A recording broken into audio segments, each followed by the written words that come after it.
everybody, this is Mike with a combo video for you today. I'm playing the solo mode in Mythic Mischief. I'm going to do a full playthrough, and bonus, I'll also give my thoughts and sort of a mini review at the end. And disclaimer that I was sent a review copy of this one. And if you like the content of the One Stop Co-op Shop, consider supporting us through Patreon. You get early access to our videos and exclusive videos. We've got like 30 of them up there now. You can also watch our separate streaming channel for even more content, listen to our podcast with 1 to 2 episodes per week, or join the conversation and say hi on our Discord. So Mythic Mischief is a competitive game for 2 to 4 players, but they also have an official solo mode. And the basic idea of the game is each player has a faction. They have unique ones with their own special powers. And these dice are not rolled. Instead, they represent different abilities you have. Movement, moving other players, moving these bookshelves that impede you going through places. And everyone shares the distract ability to move this tome keeper here. Basically, your students, so like mythical students going around a library. And the tome keeper is going to be progressing at the end of each player's turn towards these numbers. 1, then 2, then 3. That's the before lunch phase. Once the tome keeper reaches 3, you switch to the after lunch phase, and they have 3 new destinations. That's what triggers the end of the game. And you're trying to get the students to be in the tome keeper's way so that they get caught by them. Whenever you get another student caught, you get 1 victory point. And if one team reaches 10 victory points, they win. Otherwise, when the tome keeper finishes up the game by reaching their 3rd destination after lunch, then the game ends, and whoever has the most points wins. Now, in the solo mode, you're still playing against another player, sort of. Basically, they have some priorities for their own movement. They'll be going for their own tomes because for them, those score them victory points. Whereas for the regular players, when you pick up your own books, that lets you level up so you have more actions each turn. But they'll also be trying to throw you in front of the tome keeper. That'll get them victory points as well. And after you and the enemies have taken their turn, you'll draw a detention card from this deck, which will randomly activate one of the 3 cards here. I'm kind of fitting them on camera, but they would technically go in a row, left, middle, right. And the top of the card will tell you which card to activate. The left one, so in this case, the way I have it, this one is most likely to activate, and the one on the right is least likely to activate. And they'll do things like immediately catching your students, giving the AI some victory points, or they can like knock you down so you can't move. They'll put the tomes down for the other teams so they can capture them.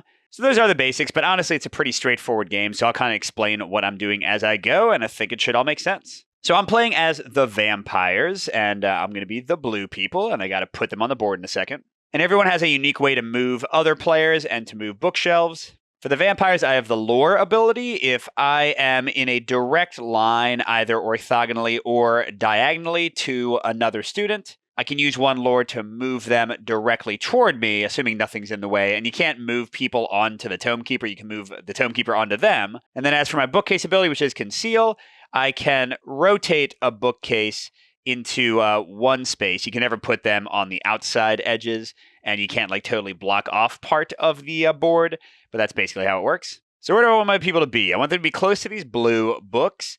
I want to be able to kill some of their guys, so I'm going to start here. You'll see that I'll be able to lure this guy in front of the tome keeper and get him captured at the end of the turn. And then besides that, I mean, that guy's really far away. So let's be like this. You can't start on a space with another student. You can't start on a space with a book.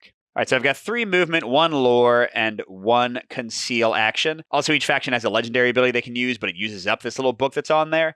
When I get future books, I can put it there to get it to use it again. For the vampires, it's trance. I can, for every enemy orthogonally next to one of my characters, I pick a direction, I move all of them up to 2 in that direction.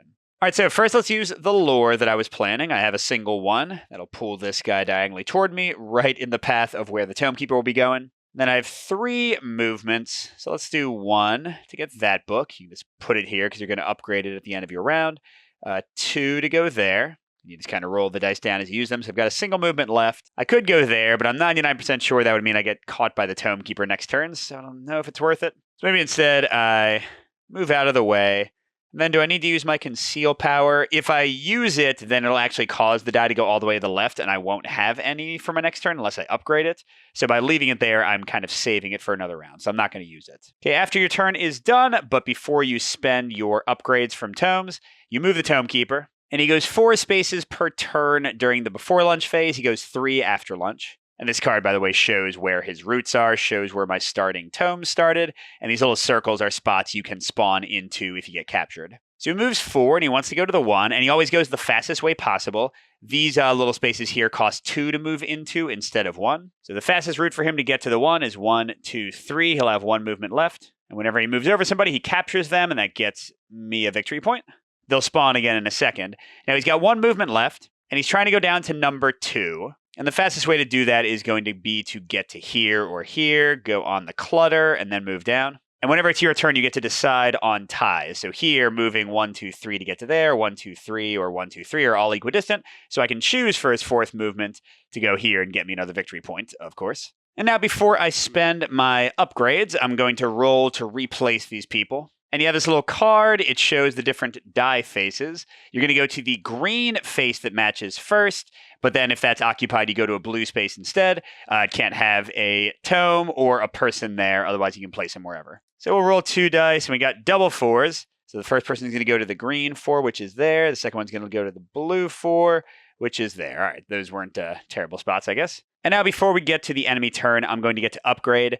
So first, any dice that I spent go all the way to the left because you'll see you get like temporary upgrades and then they kind of fall back to the left so you get fewer numbers because you're getting the number of actions by the number above. That's why Distract I had 0 actions, for example. But if I put a book there, let's do it for movement first. I permanently push them to the right so I get more actions every turn. And I'll also do it for Distract because that moves the Tome Keeper and can like immediately capture people. Super useful one. All right, so that means that I'm currently at these values. But then at the end of your turn, you also get 2 more right moves for free.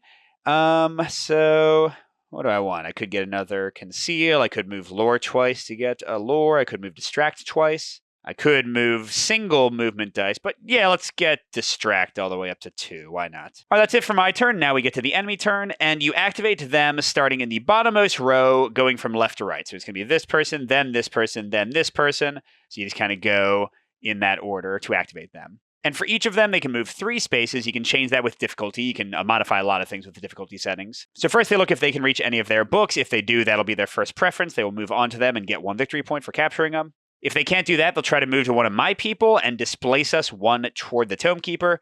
So this first guy activating will do that. A second person will as well.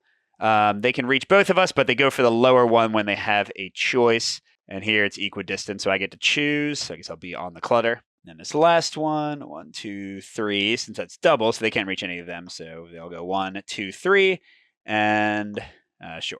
So a pretty innocuous turn. You can choose to start with some of their tomes on the board, which makes their turns a bit more interesting. So after that, though, the Tome Keeper goes 1, 2, 3, 4. Luckily, I did not catch any of my people, but now I certainly want to get out of the way. Now, what's great for me is that one of their guys is right in the way, so they'll capture them on the way to 2. Okay, then finally, after we both taken a turn, we do a detention card. Now, gosh, I didn't even look at these.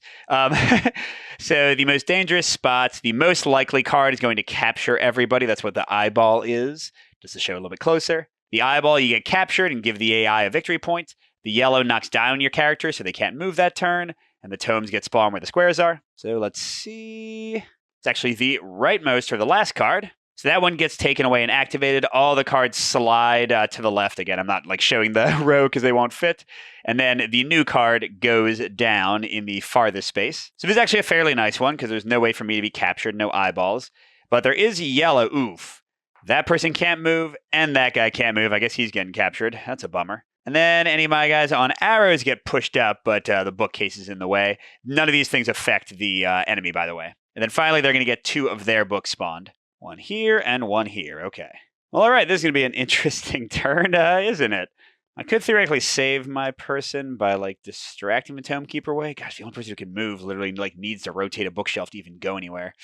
How terrible is this? But I mean, it's not a huge deal if I lose one of my people. If one of your people gets captured on your turn, by the way, you lose a victory point instead of the enemy gaining 1.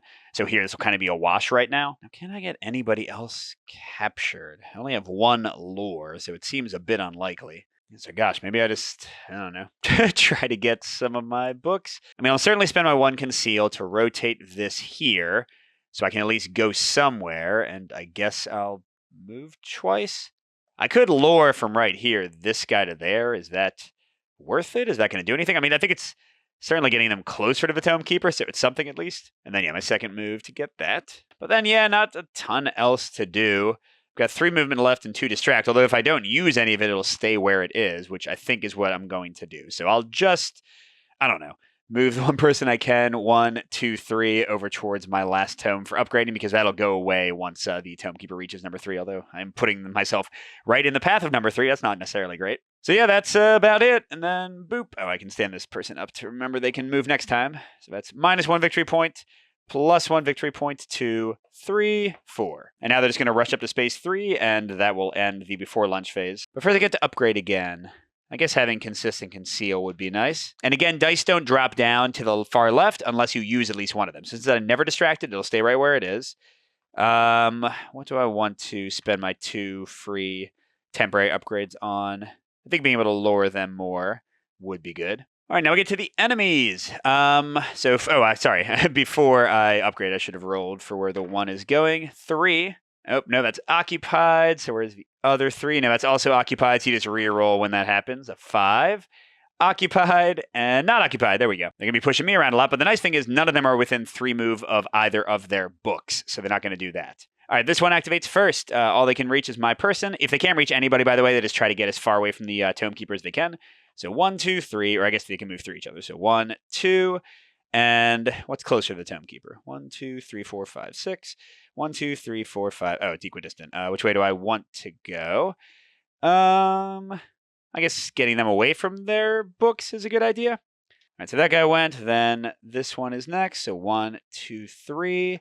And then, I think the last person can't reach anyone now, right? Yeah, they can't reach me or books. So they'll just kind of hide in the corner away from the Tome Keeper. Or actually, is where they were further away? Yeah, they're actually in the furthest spot already, so they just will not move. Then it's attention time, and once again, I didn't even pay attention to what might happen to me. It's the leftmost card, this one.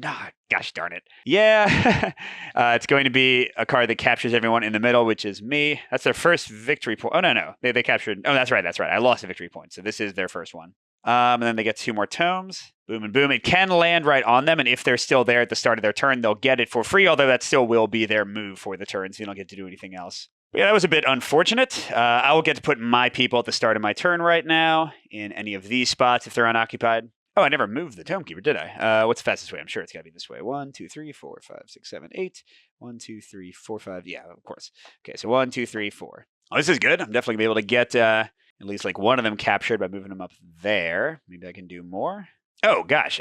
Actually, with my distracts, I should be able to do a ton, shouldn't I? So where can I spawn? I can go there. That's a good spot to be. And for my other person, maybe just over here to be safe. So the distract action moves the Tome Keeper toward one of your 3 people in the shortest path possible, which means like if I get this person down here, 1, 2, 3, 4, 5, 1, 2, 3, 4, 5. Yep, so if I have him there, then I can have him run towards them. So let's spend 1 move to get her here. Well, do I want to just give that up? I don't think I have enough to get to it otherwise. 1, 2, 3, 4. Okay, actually I can go from where I am now and then get to it. So I'm going to lure. So I'm going to lure this guy there. That way he's not getting the tome and he's about to get captured anyway. Oh no, I can't do the 4 now because I need to distract this guy. Yeah, so I'll move down here so the distraction is equidistant.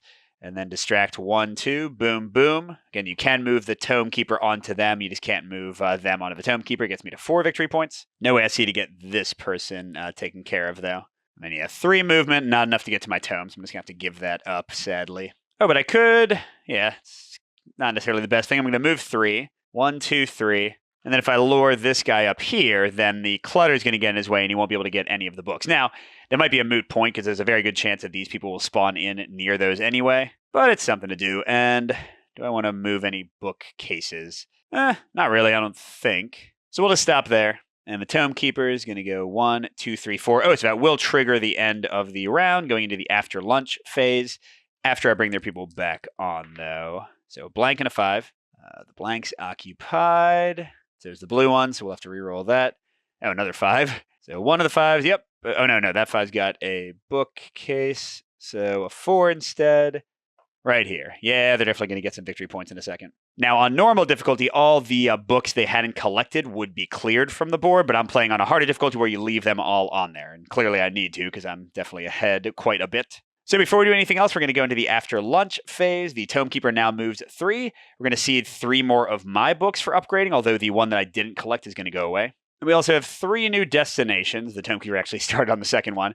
So they're going to charge down here, back up to there, and then back down here. So a lot of kind of diagonal movements going to be going on. And now in the after lunch phase, you unlock a special ability. For the vampires, it's bleed.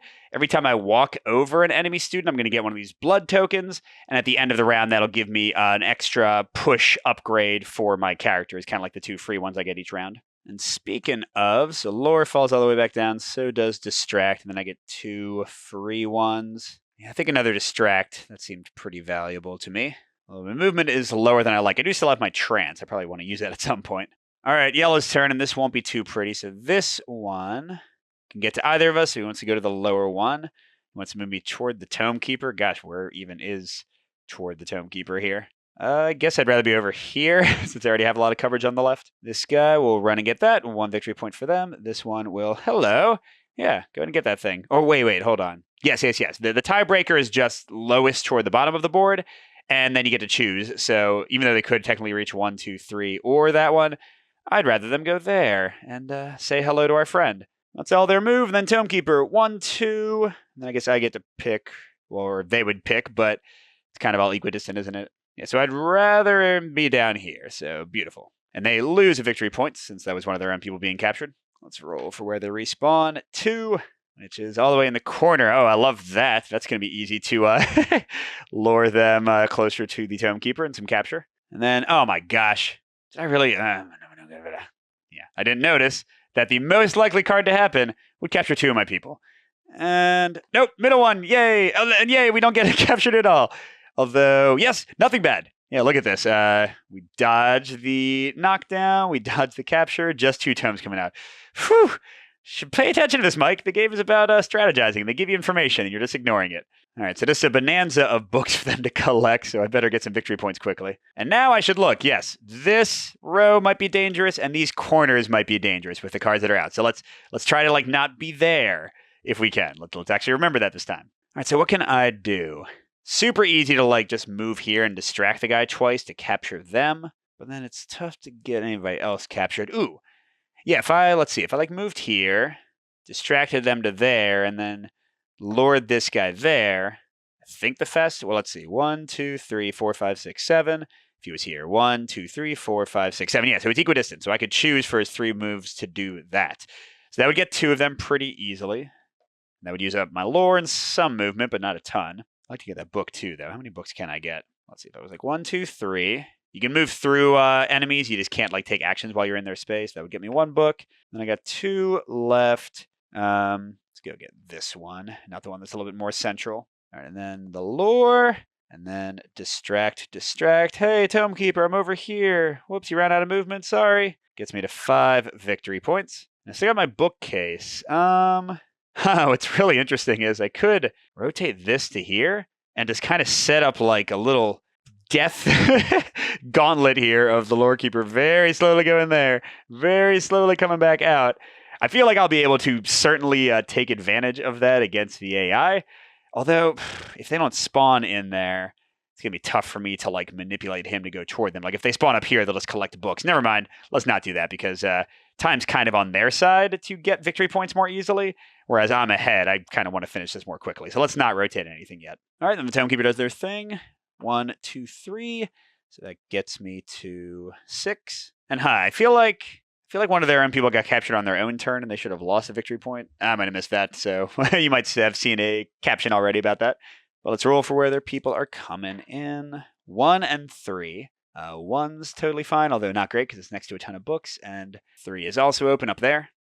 Okay, and then I get an upgrade. Oh, did I definitely walked over the 1 person there. I think that was it. So I got a single blood, so I get 3 pushes. Distract comes down. Let's get more movement since that's a double upgrade whenever you get it. So that'll give me 3, 7 movement. And then again, I have 3 pushes. Let's go to 2. Oh man, I don't even know why. I have not concealed at all in this game. Yeah, so that was 2, 3 pushes. All right, begin to yellow. This one can't reach anybody, so they just want to be as far from the Tome Keeper as they can be, and that's where they already are. Then this one can get to either of these books, and I get to choose. Well, let's have them pick up the 1, or I guess they can go either way. So there we go. They're up to 3 victory points. And last person just wants to stay as far from the Tome Keeper as possible, which is also where they already are. So a lot of not moving. That's good. Only 1 person actually getting all the stuff that's out here for them. And then the Tome Keeper's there. Gotta be able to maybe get somebody captured this turn. Or actually, maybe not. There's kind of no way for me to lure or distract them over there. And let's do detention. Oh gosh, did I totally? Yeah, I just, I said where I shouldn't be, and then I just went there anyway. Hey, except we got lucky. And the only area, this guy is knocked down. But the only area that's getting captured is one that I'm not in. Okay, but now we got double the chance of this area getting captured. So really, Mike, try to remember not to be there. Oh, great. A book right on that person. That one's hard to get, though, so that was pretty good. All right, so what am I going to do? Again, I can't lure them into the Tome Keeper. Like, they will not move onto him. I could run down here, use both my conceals to, like, kind of wrap the bookcases around and then lure them there. It's not the worst thing in the world. That would also get me out of 2 of the danger zones, although right in the 3rd. Huh. Oh, wait, did I get this book and never use it? That's interesting. Sure, luring. There we go. Yeah. You know what? Maybe there's a way easier way to do this. Let's move her there. And then, yeah. Let's distract once. Him up to there. We'll use the lure to pull him towards her. Distract again. Oh, we're saying he's going toward this guy, by the way. So that'll capture him for one. And now when he moves back, 1, 2, 3, boom. So yeah, that was a lot easier than I thought. So we'll only be 2 victory points away from the win. Well, let's go ahead and have her move there and get that. Love to do something with that guy, but he's just kind of trapped in the corner and not doing anything for anybody at the moment. So yeah, for now, let's just try to get out of danger areas. So we've got 5 movement. I don't know, 1, 2. And honestly, I'm not sure what else to do. So we'll just leave it like that. We're keeping our conceals. And yeah, this guy, 1, 2, 3. There we go, up to 8. Although, again, I feel like maybe it should be like that. We'll say it's that, because I'm pretty sure they captured somebody on their own turn, so they would have lost a point instead of me gaining one. So I'm a little bit further from the instant win. Okay, standing up. I do get an upgrade. Sure, let's get permanent extra lore. And then I didn't walk over anybody, but I do have my 2 regular upgrades. So, yeah, it's pretty nice numbers there. Let's roll for where they're coming in. Okay, this 2 is free. Why are you all just hiding in the corner? I mean, I don't mind, but it's kind of silly. And then, okay, right back there, huh? So not going to move because can't do anything, can't catch us. Okay, this one can actually get to me, 1, 2, 3, and push me toward the Tome Keeper. And that one is also hiding. You are useless, people. Then he goes 1, 2, 3, clears that away. Now what's the tension hold? The leftmost card, that one. Wait, oh, they push me, right? That's why I'm there. I was like, I thought I got out of the way of them attacking me. And then, oh man, he's knocked down again. That guy has no luck at all. Is he like making out with the books? What are you doing, buddy? And they dropped a tome right where that useless guy is to help him out. And all right, there we go. I don't think we're going to be able to win this turn, but maybe next turn I can put this person. Can't place myself in there to do some kind of like distraction to get that guy dead. I mean, this one should be pretty easy to get. And then they'll kind of just leave themselves in the way. Okay, I got a fun idea. Let's move down here and just do that little bookshelf shuffle again. Blip, blip. Like my own little secret door there. And then I can do lore, and yeah, that would work. So sure, we'll lure them here. They don't get to pick up the book until their turn starts, but they won't be there anymore. Then we'll use one of my 2 distracts to say, hey, come toward me. Whoops. Okay, 8 victory points. No, there's probably an easier way to do this, but I want to do it with some flair. 1, 2, 3. And then 1 lure. Come over here. And then let's use our trance. Move anybody next to our people up to 2 spaces in one direction. Bloop. Hello. Oh, and all the special movement, by the way, ignores like the cluttered spaces costing 2. You just kind of move them where you want. And then I've got 3 movement left. Oh, 2 of the most likely places are going there. So let's go 1, 2, 3. That seems safe. And sure, might as well just go and distract now. No time like the present and get my 9th victory point. And then his regular moves. 1, 2, 3. Let's get our friends back. The 1s. Yes and no for that one. Let's roll again. A 4. Yes for that. And I don't think I got any blood. So we're just at basics here. And yeah, I'm going to use my 2 free ones to get an extra distract. That's certainly been helpful for us. And all I need is 1 more kill. That should not be tough. But getting to our friendlies here. Going to get a lot of books. They're definitely going to jump up victory points here. The only one she can reach is here. So that's 1. He can reach either of those. Hey, closer to the Tome Keeper. That's 2. And hello, just walk yourself to your death. I love it. That's 3. I mean, that's basically my victory right there, right? He'll just walk to here, and then I can do nothing on my turn and still win. But they at least caught up a bit. And then, yeah, 1, 2, 3. And we do have a final detention card before we inevitably win. It went for the middle one. So nobody's caught. Nobody's knocked down. And they get a tome here and here, but it's going to be too late because, again, I can literally do nothing and just let that guy get themselves captured.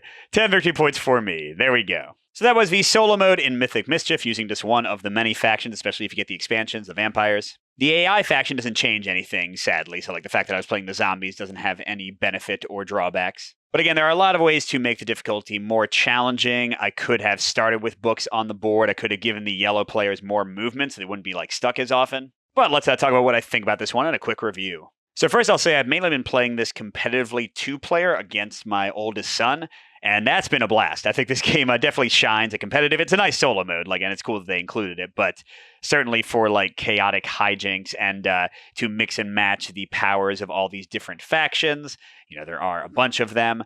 I think that's where the game shines the most. But the solo mode is a nice add-on. I like the detention card mechanic. This is similar to, I think it was the same solo team. I think David Turksey and Nick Shaw, I believe. The solo cards that we had in Sniper Elite, where the leftmost was more likely. So the fact that you can kind of see what's coming and try to avoid it and makes the positioning a bit more interesting. Now, you can also be dumb like me and forget the cards exist half the time and maybe not get hit by them anyway, which is how it kind of worked out. I also think the enemy AI is okay. There are more edge cases than I would like. I was watching the official how to play video and they were spawning them on books, but then in the regular rules, I don't think you can spawn them on books. So it's a little bit tough to tell if you're playing the right way. And the tiebreakers are maybe a little bit too easy for the player to kind of finagle in their own advantage. So I don't know. Their turn is pretty quick to run, but it's really random. And that's probably my biggest complaint about this solo mode. It's quick, so it's fine. And again, it's just nice that it's included in a game that I think shines best for competitive. But where they spawn is so huge, and where their books come out is so huge. Yes, you can do stuff to get them away from them. But sometimes, as you saw, they'll just spawn in corners where they can't do anything. Or they'll spawn right next to where the lore keeper is going anyway and just get you free victory points. So I found the difficulty to be very swingy either way because of the great randomness and kind of stupidity sometimes of the AI. But that doesn't change the fact that your turn is very similar to the competitive play and is very fun, just like the competitive play, because it's a very, quick but interesting, tactically, little logic puzzle of how you move your people around, how you manipulate them with your powers, and again, switching out which faction you're playing can have a big effect on what those powers are. That's still a great time, and that's probably the best part of the game, even when you're playing competitively, using your actions to kind of puzzle out the best way to mess with your opponent. So the solo mode lets you do that really, really well. It's still a great way to experience the tactical puzzle of the game. It's just a little bit wonky and sometimes a little bit tougher to run than I would prefer. So would I get this game just for solo? I probably wouldn't. Again, I don't think it's the best way to play the game by a long stretch, but it's pretty fun. And if you think you'll play the 2-player, 3-player, 4-player competitive at least a little bit, then I think the solo is an awesome add-on and gives the game a bit more legs, lets you play around with all of the factions to see the tools they have. So a partial recommend here based on your preferences, but hopefully this video was helpful and fun to watch. And good gaming, everyone. I will see you at the next stop.